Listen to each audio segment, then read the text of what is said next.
Hello everyone, this is part 19 of What If Naruto was told about his Uzumaki genes early, and I hope you guys enjoy this video and to like, to subscribe, to see more, comment down below. Boulder, observing the movements of shinobi from Kumogakur. They were moving in similar fashion to Iwa's forces. There were 2,000 of them in front of him, traveling in a clear terrain. Because the numbers were too big, they were moving at an open area, or perhaps he was standing a good distance from the force. Perhaps they were avoiding a place with threes because they didn't want to face an ambush or set off traps. He would have set some up if their movement had been clear from the beginning. Still, there were still many of them. This was just one unit, there were still 4 more units. Well, the one in the ocean would be easy to pick apart. He was not here to observe them. There was a war happening. This was war. He had no time for mercy here. He had come here to slaughter some men. If he said he'd come for a battle, he would have been lying. There would be no real battle. He was just going to release his weapons. The enemy was too big to fight. Even if the Raikage was killed, they would not stop. Wars did not stop because a Kage died. It stopped because those in charge moved to end things, or because the other party could no longer move. Naruto's eyes flashed behind him for a moment. "Naori," he said. "You are late." "Something occurred on my way back and I was forced to observe," Naori responded. "But I came as quickly as I could." "What happened?" Naruto asked. "If it isn't important, we can forget it. There is much to be done here." He had 2,000 enemy forces to get rid of. Naori pondered for a moment before responding. Iwagakure took Temari. Kurotsuki was leading the charge. Although her chakra is sealed, she is still capable with taijutsu. Naruto didn't express any emotion. It was a move he was not expecting from the stone. It was a dirty move meant to spur Suna into action. Gaara was probably going to declare war on Suna, but because they have his sister, his movements would be restricted. Damn that Onoki. Naruto would not have thought Kurotsuki would end up taking such a mission. Then again, she probably ran towards the wind to complete the job over her past failure. She was also willing to do anything to save Iwagakure. It was a pity that she had decided to make such a move. And he had thought that she could live a long life. Maybe she could still do so, albeit miserably. What was he to do about this? He could just storm into Iwa and lay siege on the village. It was not part of the plan. But so was Iwa's action.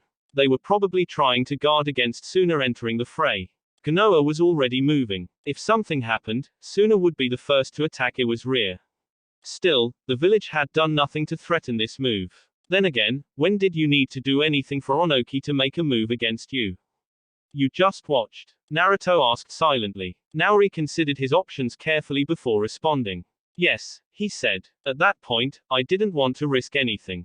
I would have gotten involved if there was a chance that they would kill her. But it is highly unlikely. They probably won't even do any harm to her. Naruto nodded and fell silent for more than a minute. What do they hope to achieve? I do not know, Your Majesty. We will move to secure her. I won't mind leveling the village if it is what it takes to get her. Naruto said in a calm tone. Naruto was way too calm for Naori's liking.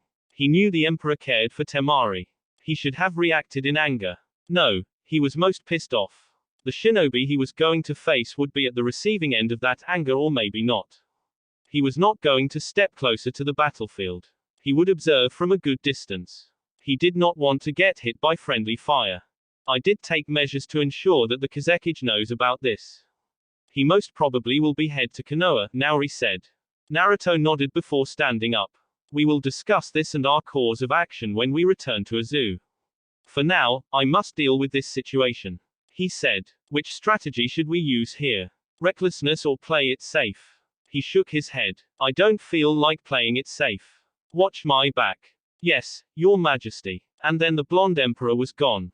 He appeared above the moving army from Kumogakur. He was floating above the sky, seemingly standing stop of a small tornado that was spinning quietly in the air.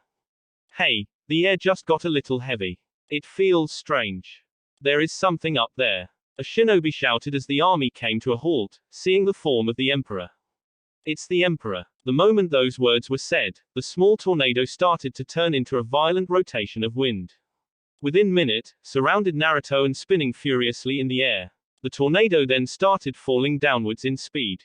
Boom. The furious winds crashed at the heart of the army in speed.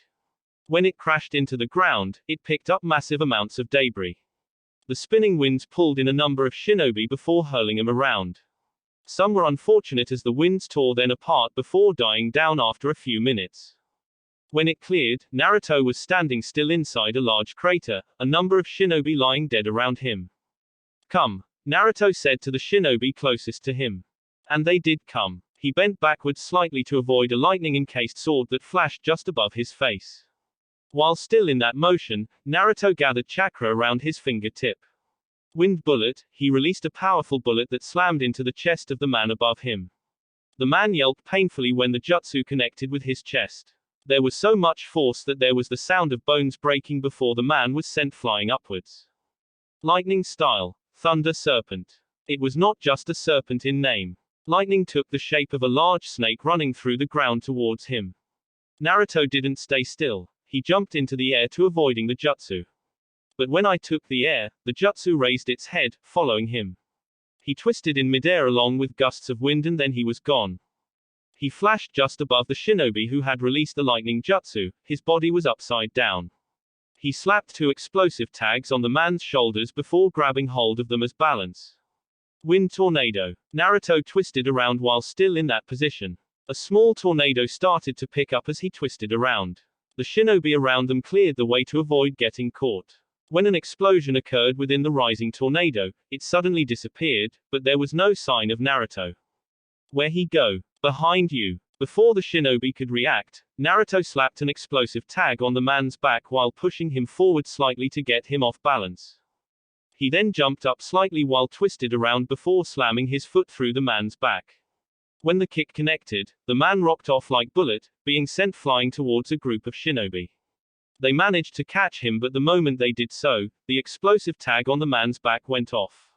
It turned into a resounding explosion of flames formed a large mushroom. These elemental explosive tags are quite effective, Naruto said in a calm tone, watching the flames. 5 shinobi lunged towards him from all directions, all holding lightning-encased swords. If he got stabbed, I would certainly be more than pain. One of those would actually manage to pierce through his heart. He glanced towards his target and closed his eyes. He performed a replacement jutsu with another shinobi. The 5 couldn't stop their movements and all 5 stabbed their comrade, and suddenly, a lightning tag went off, hitting all 6 with lightning currents that left them with severe burns. Meanwhile, Naruto held his hands together while being shinobi lunged towards him. Futon, decapitating wind. In a flash, Naruto released hundreds of wind-twisting wind blades. The speeds of the blades made it difficult for the shinobi to avoid them, they couldn't even see them. When the blades hit their targets, they didn't just leave them with cuts, they cut through them. Lightning style, thunder flash, a flash of lightning from the sky rushed towards Naruto from above. The blonde didn't even look up. He just closed his eyes before disappearing along gusts of winds. The lightning jutsu hit where he stood, causing the ground to explode. Did you get him? No. He escaped before the J. The shinobi was cut off from finishing speaking. Naruto suddenly appeared in front of him. The blonde grabbed the man his throat and picked him up. That was your jutsu? He asked. Before the man could respond, 4 shinobi charged towards Naruto's back with their swords stabbing forward. They intended to stab him through his back. Naruto responded by twisting around, using the man he held as a shield. The 4 swords stabbed through the man he held, piercing through his body. Naruto's right hand moved in speed as he removed his wind sword his back. He held it just behind him. 2 shinobi flashed just behind him, crashing their swords towards his back. The swords clashed with his sword. Too crowded, Naruto said to himself before wind started gathering around him. The shinobi jumped away from him. Naruto grabbed his sword firmly and bent down slightly. Emperor's cutter. He twisted around in speed while holding out his sword. The invisible wind sword stretched out in length as he twisted around. His spin was only in the blink of an eye. When he stopped, the shinobi didn't know what happened, but seconds later, the guts burst open before the upper part of the body started being separated from the lower half. It was chaos. Around 70 men started shouting in fear as they tried to get in grips of what just occurred. Naruto became surrounded by a tornado once more. It rose high up in the sky. At the heart of it, Naruto stood still, holding out his sword. Once more he twisted around. The tornado started moving around in speed, heading towards the groups of shinobi. Naruto's extended sword was stretched out. As the tornado moved, he cut through anything in the path. Stay away from the tornado. There is some kind of invisible wind sword. One adept sensor shouted after seeing some of his fellow shinobi being cut in half without even noticing it. When the shinobi decided to run away from him, Naruto stopped moving around. He came to an abrupt halt and held a single hand seal. He put away his wind sword and took out the lightning one. He waited for a moment until he was once more surrounded, but they did not want to get close to him because of what happened last time. Naruto did not mind it. He didn't need him to get close. He released a burst of his chakra. The chakra was clearly visible as it washed over a large area. The man could clearly see chakra floating in the atmosphere. It formed like small clouds. He stabbed the lightning sword on the ground. Lightning burst. Nothing happened at first, but static started to form around the air. Everyone, get out of here. Too late, another wave of Naruto's chakra released a huge amount of lightning. The entire around surrounding became an electrical field. Everyone caught within the vicinity of the field screamed in pain as electricity coursed through their bodies. One by one, they started falling down the ground. It took about 2 minutes for the electricity to completely disappear. When it did, Naruto pulled out his sword from the ground and put it back on its sheath once more. He pulled out his wind sword. You bastard. He ducked under a swing from a huge sword that came from behind. As he was going down, another shinobi flashed just below him, a kunai pointed towards his chest. Naruto blocked the kunai by putting his sword just in front of him. He then disappeared in a blur. When he landed down the ground, 5 men jumped from behind him. He only did a single twist, and they all fell down the ground, in halves. Naruto was forced to jump into the air when lightning burst from the ground below him. A man flashed above him as he was still airborne. The man slammed a punch towards his chest, but Naruto blocked it with his sword. He was, however, sent crashing into the ground because he had no balance. Naruto crashed on both feet and was quick to stand up. A kunoiki flashed in front of him, stabbing a kunai with an explosive tag towards his chest. Naruto's feet moved graciously as he took a single step backwards before twisting around anti-clockwise. He avoided the kunai while also stabbing the woman through her chest. He grabbed the kunai with his free hand and threw it into sky. The woman grabbed his sword with both hands. The moment she did so, Naruto felt multiple projectiles flying his way. How noble. To sacrifice yourself for the greater good of everyone, Naruto said calmly. Gusts of wind just picked up around him and repelled the projectiles. Naruto turned around to face the kunoiki. Without even saying anything, he slammed his right foot into her gut so brutally she was sent flying upwards like a bullet. He swiped his sword, removing the blood on it before sheathing it. Naruto jumped up to the ground, legs folded as someone burst from below. Simultaneously, 2 shinobi jumped with him as if they had been expecting him to make the movement. Both flanked his sides, flashing kicks towards his upper body. Naruto avoided the kicks falling back, his body falling into a horizontal position while he stretched out both his legs. His eyes watched the 2 kicks collided in just above his face. Water style, water gun, a shinobi below him, released a stream of water from his mouth. The water jutsu blasted towards Naruto's back. The moment it collided with the Emperor, the 2 flanking his sides, with the jutsu pushing him into the air, the 2 held out their hands and grabbed him by the shoulders, both releasing lightning that shocked Naruto with so much power that the water on his body produced steam. They then tried to push him down in speed. But the moment they let him go, Naruto flipped before he could hit the ground. He was not able to fully regain his balance, had literally crashed down, on his knees. He was forced to once more go on the defensive by folding his hands across his face when someone landed in front of him with just their left foot, the right picking up wind as it sped toward his face. The kick slammed into his defense, and forced him to slide backwards while still on his knees due to the power behind the kick.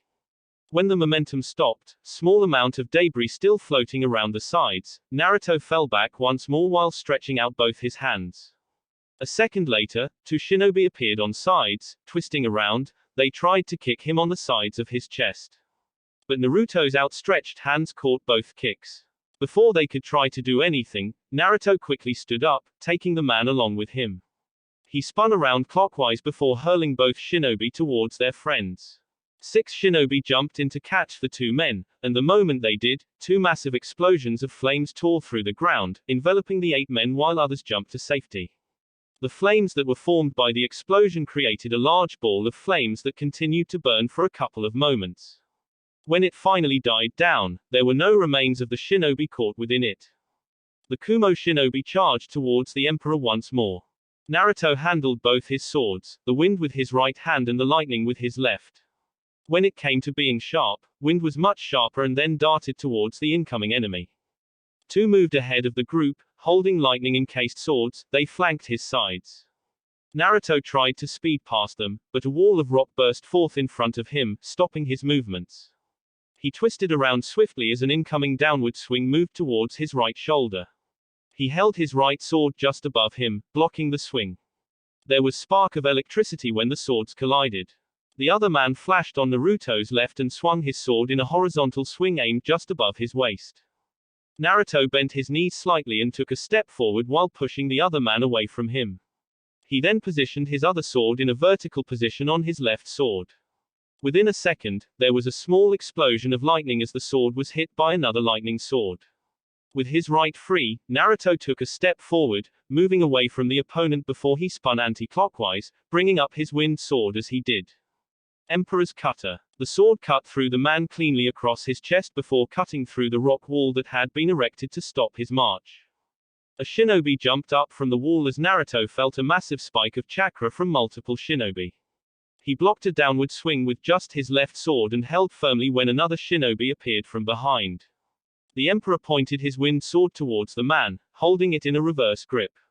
The sword extended, and pierced through the man's throat, halting his movements before he dropped down. Naruto pushed the man just above him away and leapt backwards quickly. His eyes snapped up into the sky as he saw clouds gathering. Thunder God's strike, an immense lightning strike flashed down towards the emperor in lightning speed. When it seemingly hit him, there was a loud boom on the ground that caused large amount of debris to pick up in the surrounding. Did we get him? I can't feel anything. Be ready for a second right just in case. When the dust cleared, Naruto was standing still in a large crater with Naori kneeling in front of him. There was a chakra chain barrier surrounding them. That nearly got me, Naruto said while looking up in the sky. They are preparing another one, will you manage?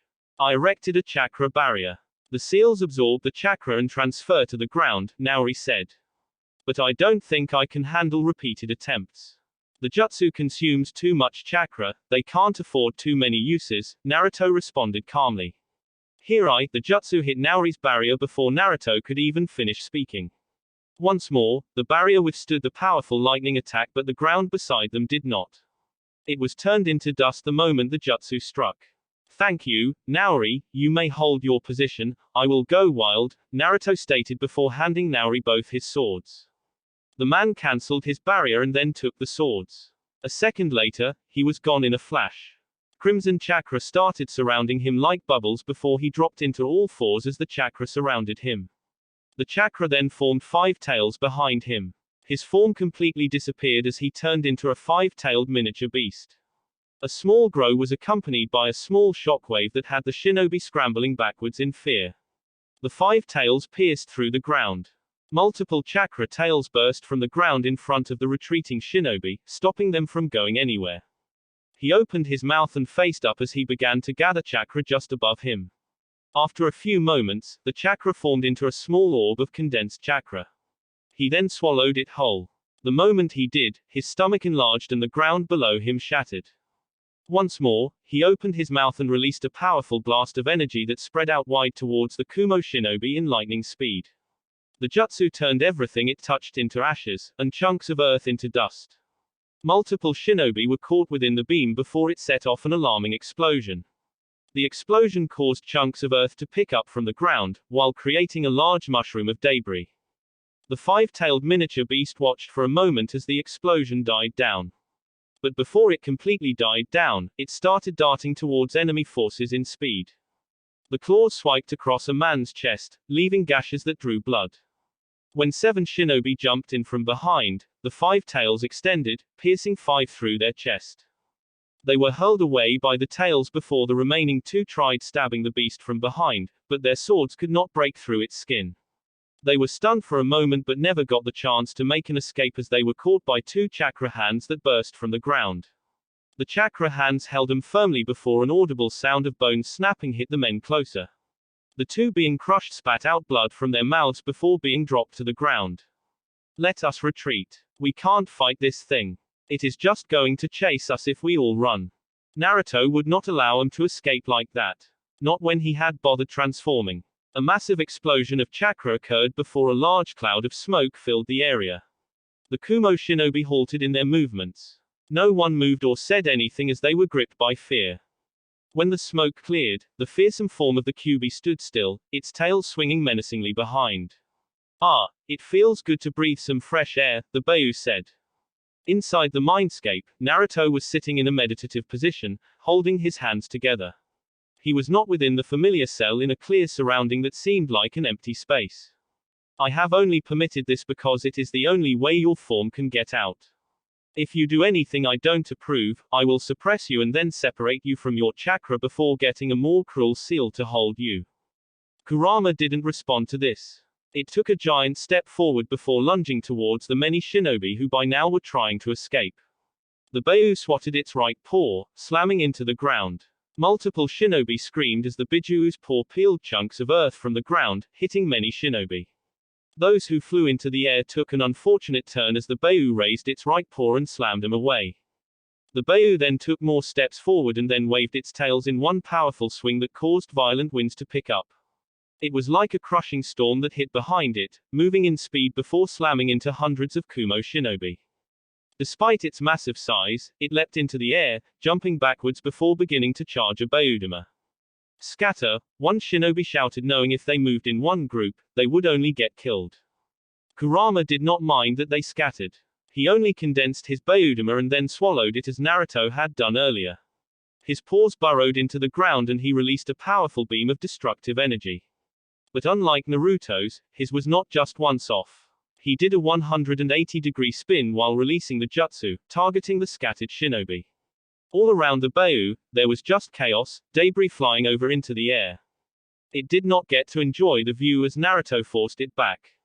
The blonde landed down and looked around for a moment. Not attractive, but it will do, he said before disappearing. He appeared a distance away from the battleground that had left nature needing some reorganization due to the Kyuubi's power. Naori appeared beside him as they walked within the trees of the land of hot waters. That was quite the battle, Your Majesty, he said. Not quite, Naruto said with a slight frown. Because the enemy overwhelms us, we are forced to play this cruel game. I don't enjoy it, but we must crush as many as we can before we face the leaders. With many losses behind and the loss of leaders, the remaining would be most likely to surrender, Naori said in thought. Naruto nodded. If we tried to face them head-on as they are, we would get crushed. But we must work this method and ensure that we make things slightly even, he explained lightly. Do you have everything? Yes, Naori said. The country is big though. We will still need to cover the Fire Nation as well. That means we will probably spend the whole day on this. We would not be able to move quickly to help Temari.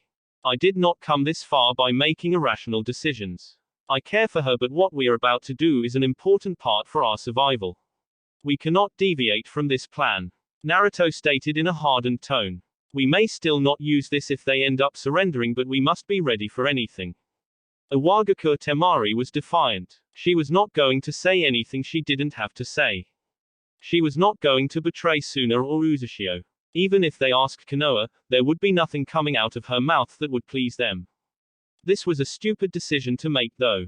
Naruto could do such things.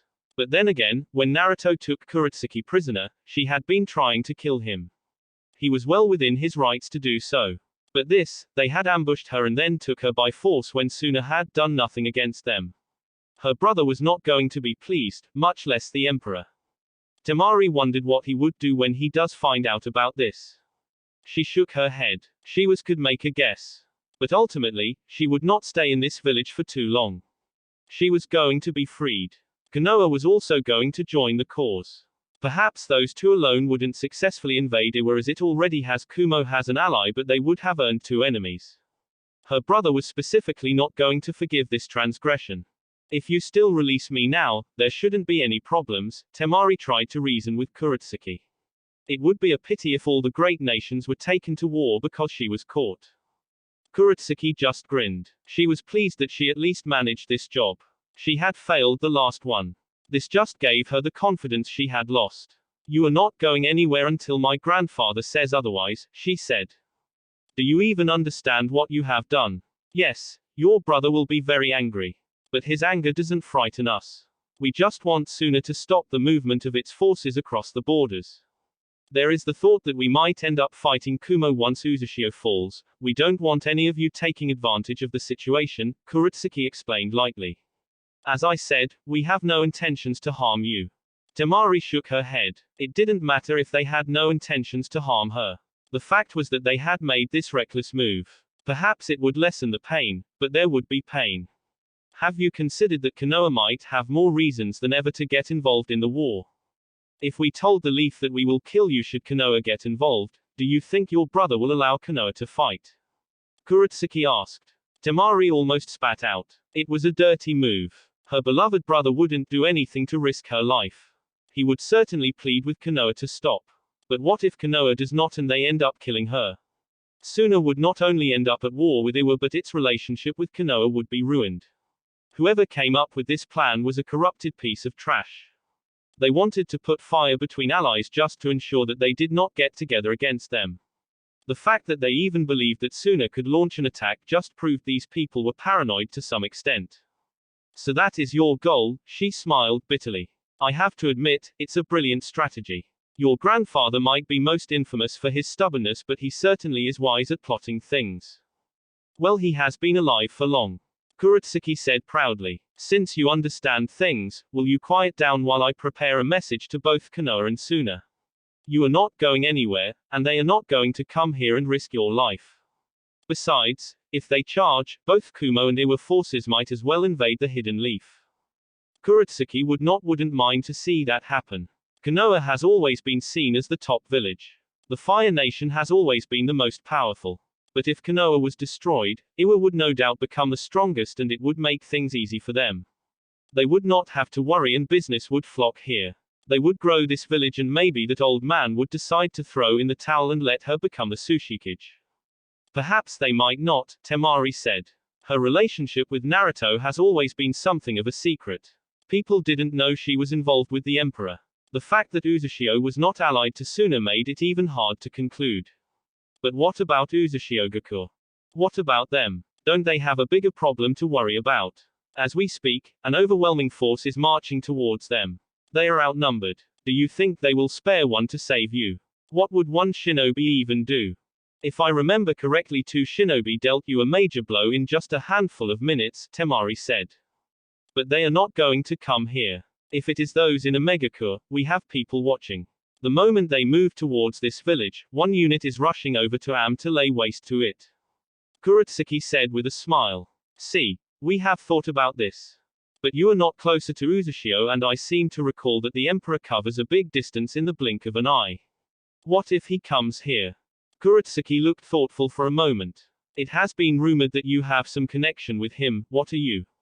His lover? No, that cold-hearted bastard is incapable of loving. She stood up and walked towards Temari. But if he does come here, I'll just hold a kunai on your throat and tell him to go back home. Temari laughed. It was a bitter laugh. You just called him a cold-hearted bastard. Do you think a cold-hearted bastard who is incapable of loving will bow to that demand? He'll probably tell you to hurry it up and kill me. Kurotsuki frowned for a second. Well, since you may end up dying, I might as well help myself in making you suffer as I was made to suffer when I was held up in Uzushio. And then when your brother asks why, we blame the Emperor. We might even add that he let you be captured so that you can get involved. You'd have to be alive to say that. What is that supposed to mean? With Reikage-sama, a messenger shinobi said to the Reikage in a fearful tone. What? I demanded with a look at clearly said, it better not be bad news. The shinobi swallowed hard before giving his report. The second unit was attacked by the Emperor. He was alone and it was almost annihilated, he said. What? The Reikage grabbed the shinobi by his shirt, glaring into his eyes. Are you certain this information is accurate? How can he fight 2,000 men and nearly cripple them all? That was the feat of past cages. But then again, shinobi from the Hidden Leaf have always been ridiculously strong. I watched everything, Reikage-sama, the shinobi said. I dropped the man to the ground and glared at the empty space ahead. Why did it look like things were just getting difficult with each passing moment? Never mind that, he had lost men and he was laughing, and it was shinobi for being weak after they had faced their own challenge. They were dealing with truly powerful people and it would not end well for them if they were not careful. He just hoped that there would not be any attack like this again because it would surely impact his shinobi negatively. Whenever Naruto appears, they were likely to just give up. There was nothing more useless than a shinobi without the will to fight. But what was he to do about this? If this was Naruto's strategy, he was going to lose many men before he even arrives in the Wave Country. Tell the other units to inform me as soon as Naruto appears before them. They must stall. B and I will face him. Hi. Reikage-sama. The man disappeared after responding to the Reikage. 9 is as strong as you feared, brother, B said. But with our combo, 9 will be stung by our double lariat, yo. Yeah, with B, who could defeat them? Konoha Gaara took giant steps towards the office of the Hokage. He was not a happy person, far from it. If the Tsuchikage could stand in front of him, he would turn the old man into a shower of blood. Perhaps he was thinking those bloody thoughts that once made him infamous with Suna's people. He did have that record. It was threatening to come out once more because of his anger over what a Wagakur did. His beloved sister. She had nothing to do with their war and yet they had touched her. He was not going to blame Uzumaki for not dropping her off at the village. Sure, if such a thing had been done, this would not have happened. But this was not a time of ifs. He had only come here because there was no other ally he could speak with other than Konoha. He could try with Uzumaki, but the village had a much bigger problem. Konoha was more or less in the same boat, and whatever was going to happen because of Iwa have just done would include both villages. When Gaara walked into the Hokage's office, he found the Godime sitting with Shikaku and her assistant. I'm so glad you could make it so quickly, Gaara, Tsunade said with a small smile. Gaara walked towards the window and looked down at the quiet streets of Konoha. Suna was not quiet. The village was busy with activities. His sister needed to be returned home as soon as possible. I traveled without much rest. I don't know what those people are even doing to my sister. His voice was just dead of any emotion as he spoke. I doubt they will harm her, Shikaku said in thought. There is much to lose for a Wagakur if they do something like that. I figured as much, Gaara said silently. He glanced at the Godime for a moment before speaking once more. What do you suppose is the reason for this move? Suna is not at war with a Wagakur and we have not threatened the village in any way.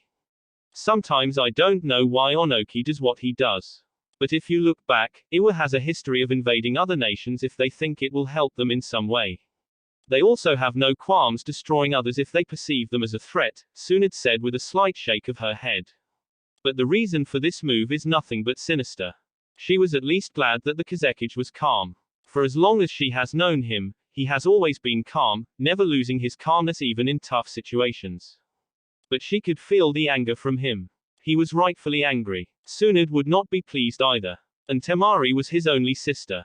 He was sure as hell not going to let Onoki get away with this one. It is possible that this action was taken because they heard that we were mobilizing our forces. The Uzumaki appear to be much of a threat than first thought. So they want to focus solely on destroying it. However, if Konoha stands at the borders of the Fire Nation, there is likely going to be a confrontation with the forces. Konoha does not have a good history with both the Cloud and Rock. Should a confrontation occur, you would most likely try to come to our aid if we asked. What is the best solution to keep this from happening? I asked myself, but when a Wagakur made that move, I thought it was a good move. If they hold her hostage and threaten to kill her if we do something, we will be put in a difficult position. Temari is not our kunoichi, we may be tempted to fight if we are forced. If they kill Temari because of that, Sun and Konoha will likely fight. When that happens, Onoki can request aid from the Reikage in fighting us, Shikaku explained with caution. Gaara was silent for a couple of moments before responding. But there is a massive miscalculation that will prove costly to a Wagakur, Shikaku said. Naruto's relationship with Temari is something that they did not account for. If we are correct, Naruto has more reasons to invade a Wagakur, Tsunade said. Gaara nodded his head in agreement. This was a tricky situation. She was actually coming from Uzushio when she was ambushed. I had sent her to deal with certain issues with the Emperor. If things worked out well, then we will hear from him, he said. I cannot let this slide, however. I will not the Tsushikage get away with this. Neither will Konoha, Tsunade said in a hardened tone. We know the agenda here is to make a rift between our two villages. We simply cannot allow Onoki to do as he pleases. There will have to be consequences for this transgression. Konoha will use every bit of its power to make things happen.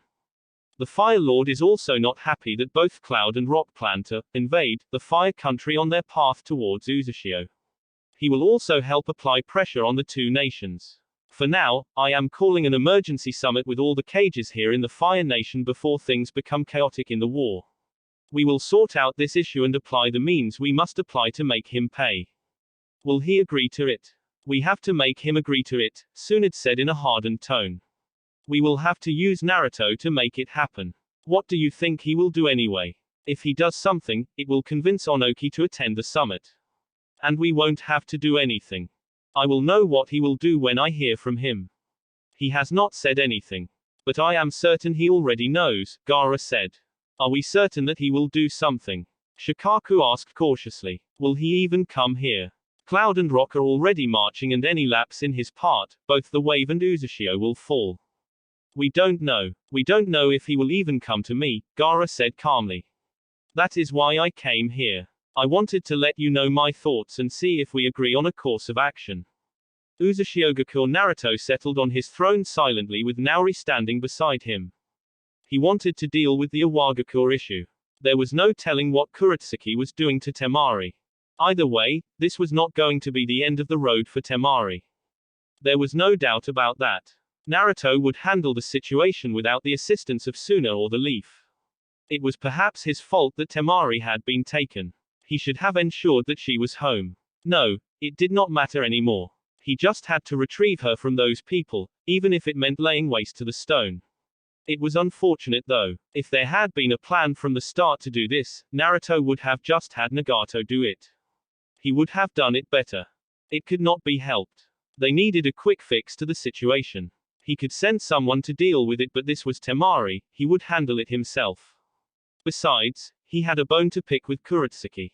To think that he had bothered letting her live. But this was just the case about things in this world. Nothing ever went according to plan. Surprises did try to blindside you every now and then. Naoki appeared in the room along with Haku and Mei. The man left the two and walked towards him. The Kazekage is at Konoha. It would be good to make an impression on him by going there to talk to him. Naruto's eyes shifted towards Naoki before responding. Since when do I care about impressions? Especially to Gaara. Naoki smiled. You usually don't, he said with a nod of his head. But Gaara is Temari's brother and he cares much about his sister. It would be best to have in good terms with him, as your relationship with him may affect your relationship with her. We are also not trusted, Naori added in thought. In this situation, some people would even suggest that we planned for this to happen. That would not be out of the question. But you cannot do anything about people's suspicions, Naruto said with a slight shrug. I was planning on seeing him, but not in Konoha. It can't be helped. I guess I will use the opportunity to talk to someone, he said in thought. I will return once I finish speaking to him. We will talk about how my actions will affect our overall strategy and future plans. We simply cannot act without thinking clearly. It would ruin everything I have been working hard to create.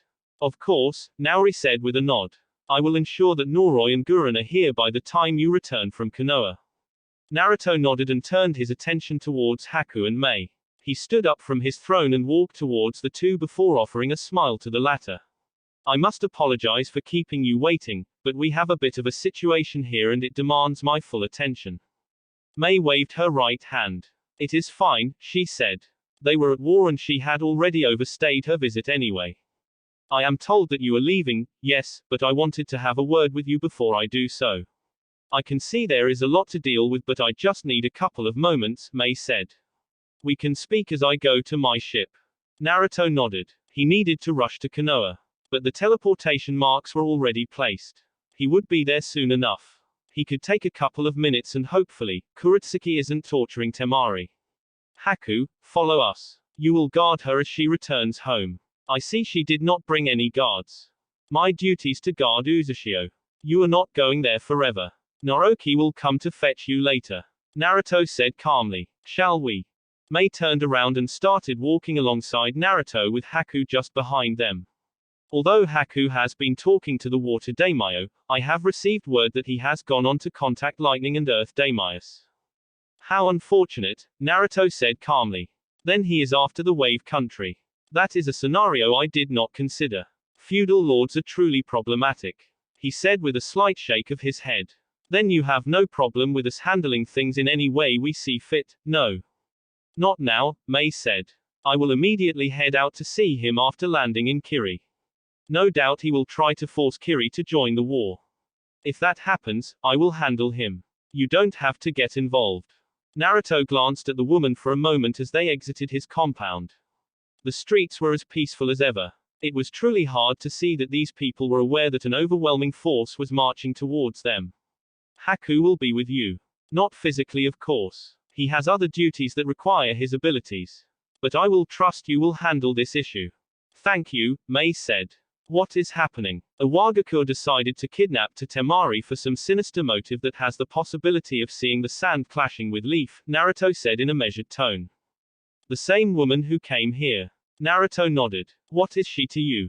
Naruto could feel Mei's eyes on him without blinking. Love, you could say. He said but did not add anything to it and was not planning to add to it.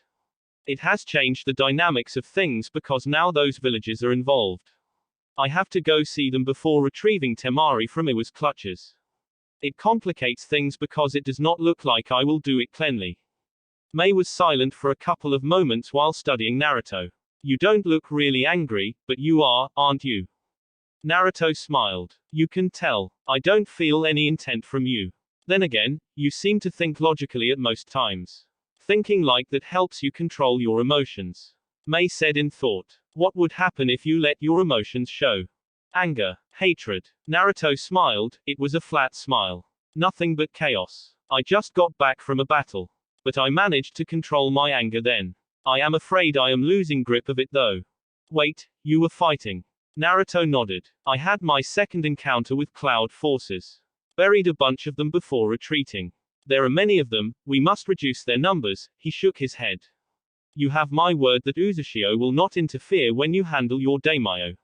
However, should you fail to contain it, we will handle it with force. Of course, Mei said. She had confidence that she would deal with it. Good luck in trying to retrieve Temari. You should wish luck to Iwagakure, Naruto said before disappearing along gusts of winds. Mei turned to Haku and spoke. He is not a happy camper, is he? Does he really care that much for that woman? He does care for her, but I think he is most incensed with Kurotsuki. She was held captive here. But he released her. And now this. Haku said with a shake of his head. He is likely going to kill her even though he had planned on having her as Tsushikage after the war. Mei narrowed her eyes. What are you suggesting by that? Haku smiled innocently. I said too much, he said. Hidden Leaf the Kazekage was sitting at Ichiraku Ramen along with Jiraiya. He had come here because he had been told that Naruto frequented this place when he had been a shinobi of this village. The blonde emperor was not the person occupying his thoughts nevertheless. Gaara was more concerned about the safety of his sister more than anything. Just sitting here made him feel like he was failing her. The fact that he didn't know the exact condition she was in is what worried him. He was not going to wait for the Cage Summit before making if nothing was happening. He was going to send people into Iwagakure to see if they can retrieve her. It didn't matter if they had to kill someone to get it done. It didn't matter if Iwa would cry foul and seek war with him afterwards. The fact was that the village had crossed a line that should never be crossed. He glanced at Jiraiya for a moment before staring at the bowl before him. How long until Kakashi arrives at the border? 2 or 3 days, Jiraiya said in thought. They are not moving that quickly on account of the enemy's movements. Besides, it would be best to preserve energy as we don't know what will happen when they encounter them. No doubt they will first sit and discuss how to move and what needs to be done and about Onoki's plan, Gaara said tonelessly. You are not going to join. If something happens, I will be rushing there, Jiraiya said. I want to be closer to Konoha to protect it from any threats, he added in a bitter tone. There have been things that occurred while he wasn't around the village. When Naruto was to be born, he should have been around knowing the risks that were calculated, but he had not been around. Minato had ended up sacrificing his life. He should have been the one to do it. Minato should have lived. If he was alive, they probably would not have been having this war. Part of the reason Naruto left was because of how he was treated in this village. If Minato and Kushina had lived, Naruto would have stayed in this village. He would have been a fine shinobi of the leaf. This time around, Jiraiya was not going to leave the leaf in the time of need. He had bad luck though. Even though he had been here when Orochimaru invaded, he had still allowed the snake to face his sensei. Had he moved quicker, had he known what was going to happen, he would have been closer to his sensei and he would have stopped Orochimaru. Gaara sensed the bitterness in Jiraiya's tone but did not comment on it. Konoha is fortunate to have many skilled shinobi. In case something happens, you should be able to hold on. Jiraiya nodded. But in war, you never know how things work out. Overwhelming power does not always win. Strategy does matter. Even if Naruto has overwhelming power, if Kumo and Stone plays this well, they could use their numbers to make Izu suffer. If it is about holding Naruto back while their forces attack, would it matter? Naruto can teleport, can't he? He can, but his jutsu doesn't work like Minato's. However, it seems it was not made for battle. It was made to remove barriers in distance. I believe that is what he used to travel between Konoha and Uzumaki without anyone noticing, Jiraiya said. In war, he would still need to travel. But we don't know how things will work out.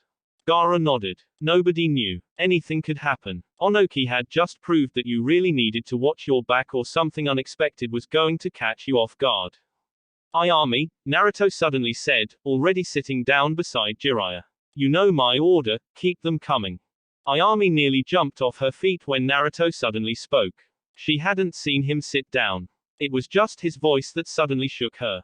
She placed her hand on her heart and then smiled. Naruto, don't scare me like that, she exclaimed. She blinked once as something clicked. Oh, sorry, I forget you are now His Majesty, she said. Naruto smiled. Who would have thought that the lonely kid who walked around this village with a dark cloud over his head would one day become the emperor? Well, I had always known you'd be someone great, Ayami said with a large smile on her lips. And you did mention it once or twice. I did. It must have been a rare slip of the tongue, Naruto said with a thoughtful look on his face. Ayami laughed. You know you never do that, she said. No matter what, you could never get you to say anything you did not want, she said. But I know why you once said those other words, she said. I hadn't made an offer then, but let me make you an offer. If you want to expand your business, I would be willing to help you open ramen stands in my empire. As long as you make the same quality ramen as here, Naruto said. I'll think about that, Ayami said before telling him she was going to get his order ready. You are still a master of stealth, I see, Jiraiya said. I only sensed a change of the breeze, he said. But still entering here freely it seems. Naruto shrugged. I did not leave Konoha as an enemy or having done something wrong to it. I just played dead for a while. Konoha has never been my enemy either. I just don't care for it and don't want it in my war, he explained. Besides, I have not come here willingly. The situation forces me to be here. Predictably, Jiraiya said. Naruto glanced at Gaara for a moment before speaking to him. Kazekage, he said. Emperor, Gaara acknowledged with a nod of his head. Tell me what happened. My sister was in your village before this happened. You didn't know this was going to happen. Naruto didn't look at Gaara when he responded. His response didn't come immediately either. You have not heard, it seems, he said. Heard what? Jiraiya asked with narrowed eyes. He didn't think this was one of Naruto's ploys to control the conversation and divert them away from what Gaara was asking. He didn't think the blonde would do that though. Just yesterday, I attacked 2,000 men from the cloud and buried them. Not all of them of course, but I disabled about 90% of them before retreating, Naruto said in thought. It was before this battle that I was told of what happened. But we could not return home immediately. I had to prepare the field for battle before going back home. The land was vast and I could not just send an army of clones to do it as it would alert the enemy. This activity ended up taking too much time. I only returned to Izu today. I didn't think you of all people would actually think of laying traps, Jiraiya said. You may hide it, but you really do enjoy fighting. Against strong opponents, Naruto corrected. But this is not about my pleasure. The survival of the Uzumaki clan is at stake here, and I honestly cannot risk anything. I know the enemy is large, that is why strategy is important. Didn't you always say that even a stronger shinobi can be defeated by someone weaker? It isn't the number of jutsu but the use and effectiveness thereof that determines victory. I have power, but that alone is not enough. Strategy is also important. At least you learned something from me, Naruto shrugged. Don't get ahead of yourself. I learned this from the Sandaime Hokage, he said. You could have just allowed me to have the victory, Jiraiya said. I'm not that kind, Naruto said before responding to Gaara. I did not know anything about it. If I had even known that there was such a plan, I would have had Naori accompany Temari through the desert. But doing so would have meant that he would have not been able to join me in battle. Gaara nodded, accepting Naruto's words. Then where do you stand with my sister? Part of the reason he had even sent her to Azu was because he really wanted her to solve her issues with Naruto. If they had solved their issues, then expected Naruto to do something.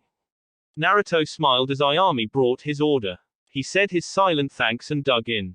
Ah, this is still good, he mused before responding to Gaara. I'm on her side, Naruto said. I was very disturbed when I was informed of her situation. It was really difficult to tell if Naruto was really angry. There was nothing in his tone that suggested otherwise. There was nothing in Gaara's face that said he was angry, but his tone gave away the anger. Yet with the Emperor, there was nothing. It is really hard to tell. Naruto turned his eyes to face Gaara, but he did not say anything, not until a couple of minutes passed anyway. He first enjoyed his ramen before responding. You will know that I am displeased soon enough. Temari, I will retrieve, but I thought I should just give you a warning to what I will do, and I also wanted to know what you have decided to do. Of course, I would still need to discuss things to see where it leads us. Jiraiya narrowed his eyes. What are you planning to do, Naruto? I know Temari is currently being held at Iwagakure. They have secured the village and put on one of their Jinchuriki as a guard, but I am still going to go there and ask for her to be returned. Are you planning to send your airship? No doubt it was created as a weapon. Naruto shook his head. In a case where there is a Jinchuriki, I cannot take it unless forced. It would just become a shooting target, he said. There are means. But Temari will be retrieved at the end of the day. What have you planned? A cage summit? Yes, Gaara said. But I also wanted to see Shinobi to Iwagakure to try to retrieve her, he added. Both I and Onoki are most likely to reject a call for a summit at this stage. They are at war and would not want to leave their men when we have already attacked them, Naruto said in thought. That is fine though, the idea of a summit. I will give Onoki reasons to attend it, and I will be honorable by not attacking them. The safest thing, of course, would be to have me attend the summit, he added. I smell something fishy, Jiraiya said. Gaara ignored this. You promise me that you will bring back my sister. Of course, Naruto said with a nod of his head. As Emperor, my word should mean much more, especially a promise. If I just went around saying things, my words would not have value. Then I will hear from you, Gaara said. The place and time for the summit has already been selected. By tomorrow, the summons should reach all cages. I think both I and Onoki will object to your presence since you are not a cage and they both hate you. Naruto shrugged. I could care less about the petty feelings, he said indifferently. He took out money and placed it down before taking his bowl. Next time you see me, I will be returning your sister. He disappeared after saying those words. A couple of minutes later, I was beginning to think I had made a mistake, Yugao said as Naruto walked towards her, carrying a ramen bowl. She was sitting a tree branch, within the forest of death, in her Anbu uniform. Naruto jumped up and sat beside her. He did not glance toward her as he responded. I was still talking to the Kazekage and Jiraiya about what to do about this situation we find ourselves in, he said. Why did you call me? I am not your spy, you know, she said in a hardened tone. There is not a point I came to suggest that, Naruto said with a shrug. He took out a scroll and handed it to Yugao. After the war, you can give that to Shikamaru. My arrangement with the Sandaime was that he would allow me to leave Konoha for Azu as long at the end, Azu and Konoha become allies. Terms also included a political marriage. He frowned upon saying that. Ah, even you can frown, Yugao said with a smile. It was a tricky situation I found myself in, Naruto said. The Sandaime did not buy my threat to release the Kyuubi because he knew I really wanted to live. And he was certain he would be able to handle things even if the Kyuubi were to be released. I had to improvise. Good thing he cared for me and thought deeply about what was best for Konoha. But you don't. Not even a little, Naruto said. But I made the arrangement with the Sandaime Hokage. I cannot break away from that. Besides, he had measures put to ensure I don't break from the arrangement. That he did, Yugao said. I'll still continue to oversee things until everything is in place. My people will speak to you from now on, Naruto said. Oh, please do tell Kurenai that I will come for my genjutsu lessons. I did ask for the lessons before. Is that whom you were targeting? Of course not, Naruto said. But she would not be a bad choice. I always figured if the Sandaime selected someone, it would be you. I wouldn't have agreed to it. Naruto glanced at the Anbu with a raised eyebrow. Do you find any that unattractive? Her response had come too quickly. I am not going to fall for it by answering that question. You obviously have something lined up in case I answer any other way, Yugao said calmly. I will give Kurenai your message. I am not sure she will be too thrilled though. It doesn't matter, Naruto said. Yugao stared at his form for a moment before speaking. You chose to die not only because it provided you cover. I mean if you were dead, Konoha had no reasons to look for you. If you had just left, and gone to a zoo, you would have been forced to reveal your agreement with the Sandaime before you were close to reaching your goal. Dying made sure you did not reveal anything and you never became an enemy of Konoha. Technically, you are still a Konoha shinobi. Your return from the dead changed that status. Konoha never declared you a rogue shinobi. Now that is a wild thought, don't you think? Keep telling yourself that, Yugao said.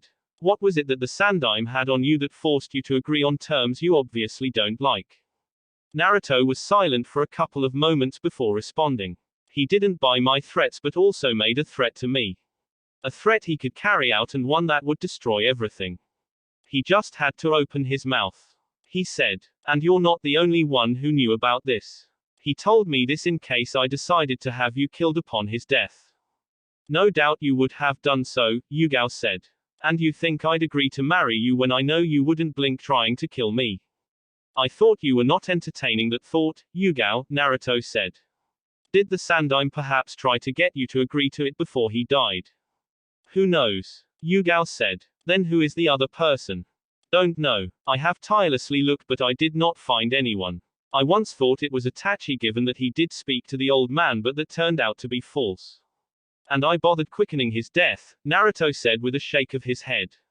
Keep the scroll safe and only Shikamaru must know its contents. Why Shikamaru? Inara was chosen to oversee things, Naruto said. Perhaps the Sandaime also let slip of some things to Shikaku which is why he decided to send Shikamaru to Uzumaki without Tsunade knowing. Omegakure Naruto looked through the village hidden in rain from the tallest tower. He always found it fascinating whenever he came to this village. Omegakure was indeed a unique village. There was no village that was like it. Today was also a good day as the god of this village was allowing the villagers to have a bit of the sun. But the moment he went out, the rain would return. It was pleasant now that it was not always raining.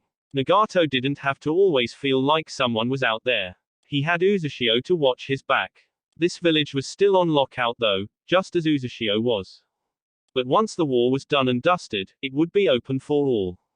Omegakure was overall a very peaceful village. It was a pity that people often used the rain as a battlefield. Then again, the bigger nations never allowed battles to occur close to their villages in fears of things spilling into the gates. Civilians would be caught. But when it came to civilians of other villages, they did not care. The great nations were truly careless. The land of hot waters would be turned into another battlefield now. But what would they do about it? They just had to keep the gates locked and hope that things don't last long. Naruto was sitting at his favored location with his back pressed against the wall. Naori and Noroi were already in the village, just looking around. They were not needed with him here. Are going for another battle? Nagato asked as he walked towards the blonde with Konan slowly behind him. Naruto glanced at the man for a moment before looking at the peaceful streets. But it's not against the numbers we are facing in battle. I am going to invade Iwagakure, he said. Nagato raised an eyebrow. Something had to have happened because they had decided against an invasion on these villages. They would defeat them in battle rather than invading them. It would have been much simpler to just invade, but that would not have helped the cause. Has something happened? Naruto nodded but did not immediately respond. He looked at Conan for a second before speaking. Iwagakure has the Kazekige's sister. I have to retrieve her. It won't be a full-blown invasion. But I will face a Jinchuriki. If you are going to invade, won't they decide to move out while you are fighting? Conan asked calmly. They would not wait for him to finish fighting. They would even have the chance to kill her while he was busy fighting. Diversion, Naruto said with a shake of his head. It will affect our situation in Iwagakure, but it cannot be helped. Nagato did not like this, but they must have thought this through before deciding to make a move. Naruto wasn't the one to make decisions without thinking first. Why have they done this? What is the end goal? And why are you doing it? She has nothing to do with the Empire's goals. We don't have to act because of that. Naruto smiled. That is a good argument. Temari indeed has no value to our goals. We could let her be and it would not affect us in any way. Suna would blame Iwa, he said calmly. But aside from it being personal with me, there was a calculated move behind this. Iwagakure wants to make Suna and Konoha fight while keeping them out of the battle. It would be bad for us if those two fought. For now, things work well when they are a civil. It is even better now since my attack in Iwa has both Konoha and Suna agreeing. I will not be putting the civilians in danger. If we can take advantage of the situation, we can get those two to support any consequence Iwa has to face for its actions. Nagato nodded. As expected, Naruto had thought about things. He wasn't just acting recklessly. Both Cloud and Stone should be meeting soon. We should make a move once more before they do. That is part of the reason I stopped by here. Their numbers are still too large. Both you and I will attack. We will reduce their numbers before they meet. Naruto said. Conan will stay behind to watch over Omegakure in case there is any movement. If it is too much, with my mobility, I will move to intercept. Is this acceptable? Yes, Nagato said with a nod of his head. Konoha is planning to force both Onoki and I into a cage summit. Our actions will convince them to go to the summit to take a breather and think through things over their losses, Naruto said. You plan to use the summit to lay the seed for what is about to come after the war? Conan asked. It won't make difference with both Onoki and I, as they are surely going to die in this war. But the guards will be alive and will witness everything. Even if the guards die, it does not matter because this will be to contain the other three, Naruto said in a measured tone. He then stood up. Be ready for when I return. I assured Konoha that we would not attack during the summit. So want to make an attack before, Naruto smiled. We have to. Their numbers are honestly frightening to us. We must use our power effectively to stop things from becoming dangerous for us. If they enter the Fire Nation and get close to the wave in the current numbers, the wave will fall. We will not be able to defend it. For this reason, we must use this means. And you are also excited about the idea of fighting alongside Nagato, Conan said with a stare. Guilty, Naruto said. I won't be long, he said before jumping from the balcony. He did need to fetch Naori and Noroi before leaving the village. It would not end well for Temari if he did not take those two.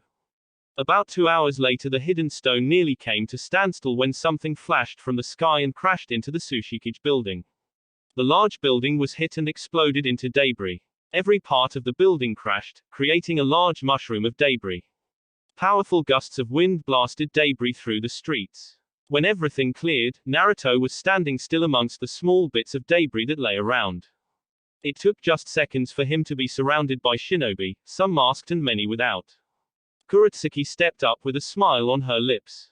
Naruto could recognize the Jinchuriki behind her. Welcome to Iwagakure, Your Majesty, she said in a mocking tone. If you had said you would be coming, I would have prepared a feast for you. But I suppose this will do. Naruto just looked at the black-haired with indifference.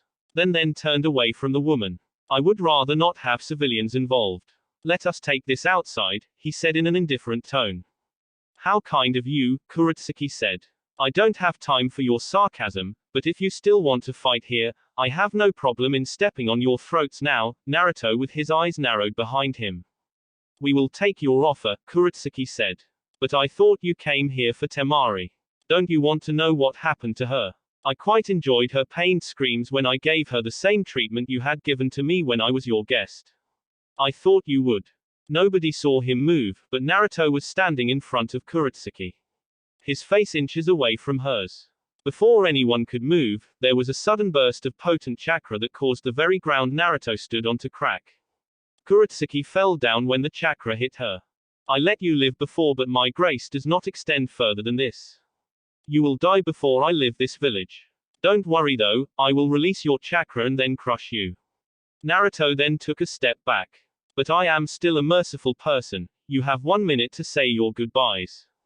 And I will begin slaughtering these people while you watch helplessly. That will be it for this video. If you want more, comment down below, like, subscribe. And see you guys later.